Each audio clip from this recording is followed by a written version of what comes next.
Morning all of you. कैसे हैं आप लोग? उम्मीद करते हैं आप लोग अच्छे होंगे। चलिए आज न्यू टॉपिक लेकर हम आपके सामने आ चुके हैं, निर्वाचन आयोग यानी कि इलेक्शन कमीशन, जो कि इसका थ्योरी ऑलरेडी चल चुका है। अगर आप नहीं देखे हैं तो प्लीज़ जाकर डिस्क्रिप्शन में लिंक है, जाकर आप देख सकते हैं। निर्वाचन आयोग का इसका थ्योरी ऑलरेडी क्लास उसका डिस्कस हो चुका है। उसी का क्वेश्चन है, जो कि अगर आप थ्योरी को देखेंगे तो ये क्वेश्चन आपसे ज़रूर सॉल्व हो जाएगा। ये एसएससी, रेलवे, बैंकिंग ये सब के लिए बहुत ही इंपॉर्टेंट है, क्योंकि इनसे रिलेटेड क्वेश्चन हर एक एग्ज़ाम में आते रहता है, कॉम्पिटिटिव एग्ज़ाम में। चलिए, अगर आप इस चैनल पर नए हैं तो प्लीज़ सब्सक्राइब जरूर कीजिएगा और दोस्तों के साथ भी शेयर कर दीजिएगा, ताकि और भी स्टूडेंट हमारे साथ जुड़ पाए। चलिए, समय को ज़्यादा वेस्ट ना करते हुए हम लोग स्टार्ट करते हैं आज का फर्स्ट क्वेश्चन। आज का फर्स्ट क्वेश्चन देखेंगे हम लोग। आज का फर्स्ट क्वेश्चन है, निर्वाचन आयोग की स्थापना कब हुई, यानी कि इलेक्शन कमीशन की स्थापना कब हुई।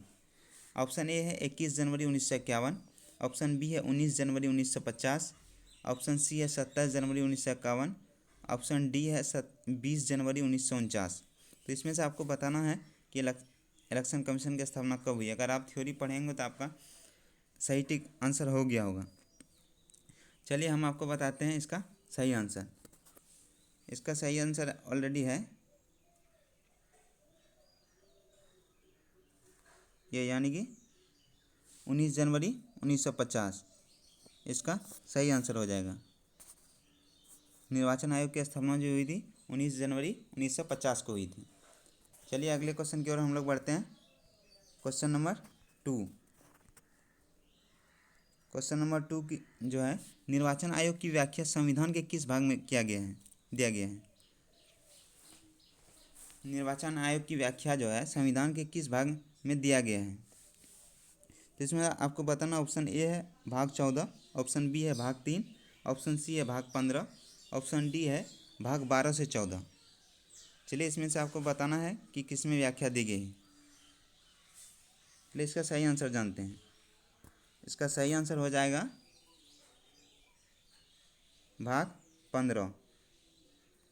मतलब संविधान निर्वाचन आयोग की व्याख्या जो संविधान के भाग 15 में की गई है। क्लियर? देखिए, अगर आप थ्योरी पढ़ेंगे तो आपका बन रहा होगा ऑलरेडी। तो अब नहीं पढ़े, जाकर जरूर उसको पहले देख लीजिए, उसके बाद कीजिएगा तो आपका बेटर रहेगा। क्वेश्चन नंबर 3 देखिए। क्वेश्चन नंबर 3 है, निर्वाचन आयोग की व्याख्या किस अनुच्छेद में किया गया। पहले क्या था, भाग था, और ये अनुच्छेद। आखिर इसकी जो व्याख्या है, इलेक्शन कमीशन की जो व्याख्या है, वो संविधान के किस अनुच्छेद में किया गया है। ऑप्शन ए है अनुच्छेद 322 से 324, ऑप्शन बी है अनुच्छेद 324 से 329, ऑप्शन सी है अनुच्छेद 327 से 329, अनुच्छेद डी है 224 से 229। इसमें से आपको सही टिक करना है। इसका सही टिक हो जाएगा अनुच्छेद 324 से 329। क्या हो जाएगा? अनुच्छेद 324 से 329, बी नंबर इसका आंसर सही होगा। यानी निर्वाचन आयोग की व्याख्या जो है अनुच्छेद 324 से लेकर 329 तक में की गई है। राइट? चलिए आगे बढ़ते हैं। चौथा है क्वेश्चन, मुख्य निर्वाचन आयुक्त की नियुक्ति कौन करता है।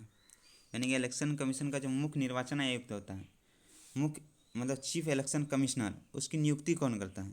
ऑप्शन ए है राज्यपाल, ऑप्शन बी है राष्ट्रपति, ऑप्शन सी है उपराष्ट्रपति। तो इसमें से आपको जवाब देना है, इसकी नियुक्ति कौन करता है। मुख्य निर्वाचन आयुक्त यानी कि चीफ इलेक्शन कमीशन की नियुक्ति कौन करता है। चलिए, उम्मीद है कि आप जरूर कर दिए होंगे। इसका सही आंसर हो जाएगा ऑप्शन बी, यानी कि राष्ट्रपति। क्या होगा? ऑप्शन बी, राष्ट्रपति। मुख्य निर्वाचन आयुक्त की जो है नियुक्ति जो करता है वो राष्ट्रपति करता है। क्लियर? चलिए आगे बढ़ते हैं। अगला 5वां क्वेश्चन है, चुनाव आयुक्त की नियुक्ति कौन करता है। यानी कि इलेक्शन कमिश्नर की नियुक्ति कौन करता है। उसमें क्या था, चीफ इलेक्शन कमिश्नर था, और इसमें चुनाव आयुक्त यानी कि इलेक्शन कमिश्नर। दो होता है चुनाव आयुक्त, एक होता है मुख्य चुनाव आयुक्त। क्लियर? इसमें से है ऑप्शन ए मुख्य न्यायाधीश, ऑप्शन बी है महान्यायवादी, जिसे कि अटॉर्नी जनरल कहते हैं, जो कि अभी प्रेजेंट टाइम में अटॉर्नी जनरल हमारे हैं के वेणुगोपाल, याद रख लीजिएगा। ऑप्शन सी है राज्यपाल, ऑप्शन डी है इनमें से कोई नहीं। तो इसमें से आपको बताना, अगर आप पढ़े होंगे थ्योरी तो आपको पता चल गया इसमें कौन सा आंसर सही होना चाहिए। तो इलेक्शन कमिश्नर की जो नियुक्ति जो करता है, इसकी नियुक्ति जो करता है वो करता है राष्ट्रपति। इसलिए इसका आंसर, सही आंसर हो जाएगा ऑप्शन डी। क्या होगा? ऑप्शन डी इसका सही आंसर हो जाएगा, क्योंकि चुनाव आयुक्त और मुख्य चुनाव आयुक्त दोनों की नियुक्ति राष्ट्रपति ही करते हैं। क्लियर? चलिए आगे बढ़ते हैं। आगे छठे क्वेश्चन की ओर हम लोग बढ़ते हैं। मुख्य चुनाव आयुक्त का कार्यकाल कितना वर्ष होता है?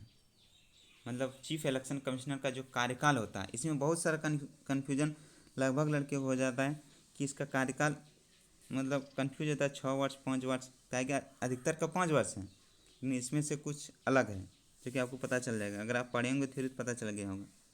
यानी मुख्य चुनाव आयुक्त का कार्यकाल कितना वर्ष होता है?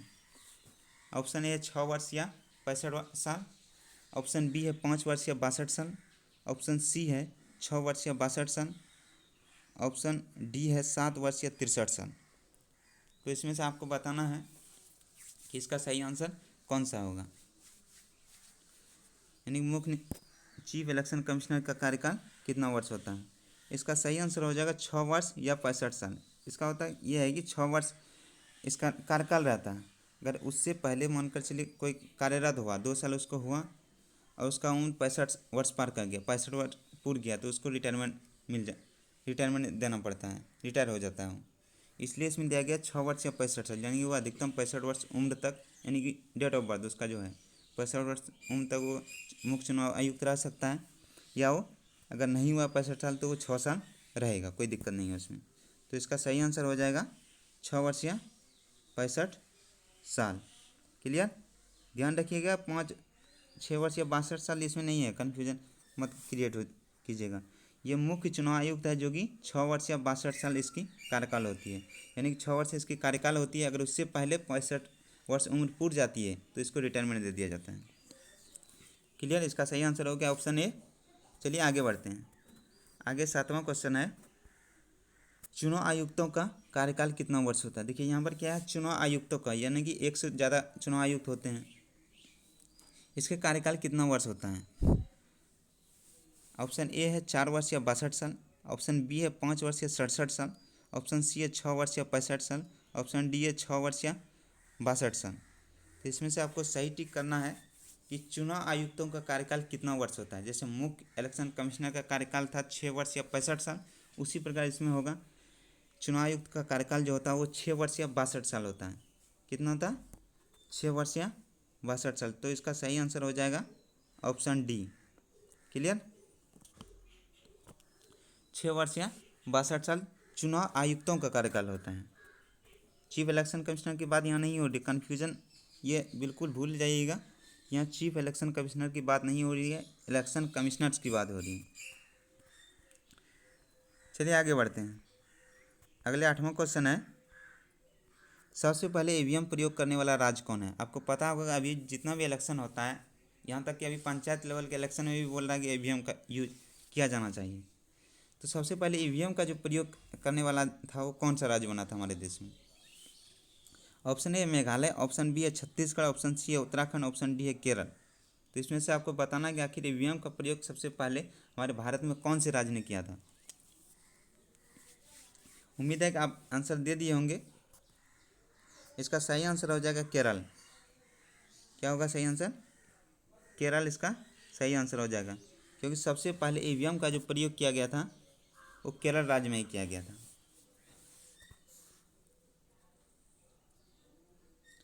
चलिए अगले क्वेश्चन की ओर बढ़ते हैं। अगला क्वेश्चन है, भारत के संसद द्वारा दल बदल विरोधी कानून किस वर्ष पारित किया गया था? भारत के संसद द्वारा जो है दल बदल विरोधी कानून किस वर्ष पारित किया गया था?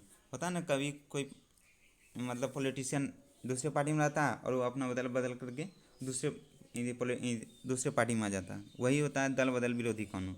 यानी कि बदल विरोधी कानून हमारे संसद में किस वर्ष पारित किया गया था? आपको जवाब देना है। ऑप्शन ए है 1982, ऑप्शन बी है 1987, ऑप्शन सी है 1985, ऑप्शन डी है 1989। चलिए, उम्मीद है कि आप इसका आंसर दे दिए होंगे। इसका सही आंसर हो जाएगा 1985। क्या होगा? 1985 इसका सही आंसर हो जाएगा। भारत के संसद द्वारा दल बदल विरोधी कानून किस वर्ष पारित किया गया था? तो 1985 में पारित किया गया था। याद रख लीजिएगा। देखिए, याद रखने का सबसे आसान तरीका है किसी से आप रिलेट कर लीजिए। उसके आसपास का कोई अगर ईस्वी आपको याद है कन्फर्म, तो उससे आप रिलेट कर लीजिएगा, लगभग मिला लीजिएगा। 10 साल या 2 साल 4 साल जो भी डिफरेंस हो मिला लीजिएगा, तो आप भूलिएगा नहीं। चलिए अगले क्वेश्चन देखिए। अगला क्वेश्चन है कि संविधान के किस संशोधन द्वारा मतदान की आयु 21 वर्ष से हटाकर 18 वर्ष कर दी गई थी?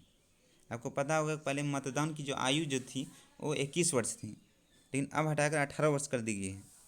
तो ये संविधान के किस संशोधन के द्वारा किया गया है? तो इसमें से आप ऑप्शन ए है 52वां, ऑप्शन बी है 56वां, ऑप्शन सी है 61वां, ऑप्शन डी है 67वां। मतलब कौन सा संशोधन में 21 वर्ष से हटाकर 18 वर्ष कर दी गई है मतदान की आयु? तो आपको जवाब देना है। उम्मीद है कि आप जवाब दे दिए होंगे। इसका सही आंसर हो जाएगा ऑप्शन सी, 61वां संविधान संशोधन में मतदान की आयु 21 वर्ष से हटाकर 18 वर्ष कर दी गई है। तो चलिए, उम्मीद है कि आपका आंसर सही हुआ होगा।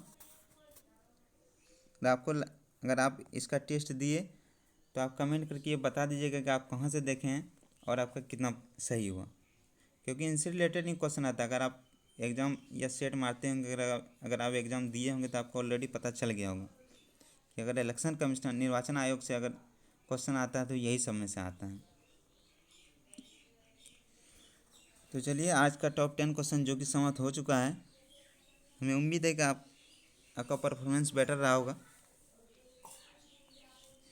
चलिए, जाते जाते हम एक ही बात कहना चाहेंगे कि अगर आप थ्योरी अगर नहीं देखें तो प्लीज़ अगर थ्योरी ज़रूर देखिएगा। थ्योरी देखने के बाद ही इसका क्वेश्चन आंसर सेट लगाइएगा, ताकि आपको पता चल जाएगा कि थ्योरी पढ़ने के बाद आपका मतलब माइंड में कितना सेट है और कितना % तक आप जवाब दे पा रहे हैं। इसलिए ज़्यादा समय को वेस्ट ना करते हुए हम लोग क्लास को एंड करेंगे। और अगर आप इस चैनल पर नए हैं तो प्लीज़ सब्सक्राइब कीजिएगा सक्सेस पॉइंट DGP, और दोस्तों के साथ भी शेयर कर दीजिएगा, ताकि वो और भी स्टूडेंट हमारे इस चैनल से जुड़ पाए। Thanks for watching this video. मिलते हैं नेक्स्ट क्लास के साथ। तब तक के लिए जय हिंद, वंदे मातरम।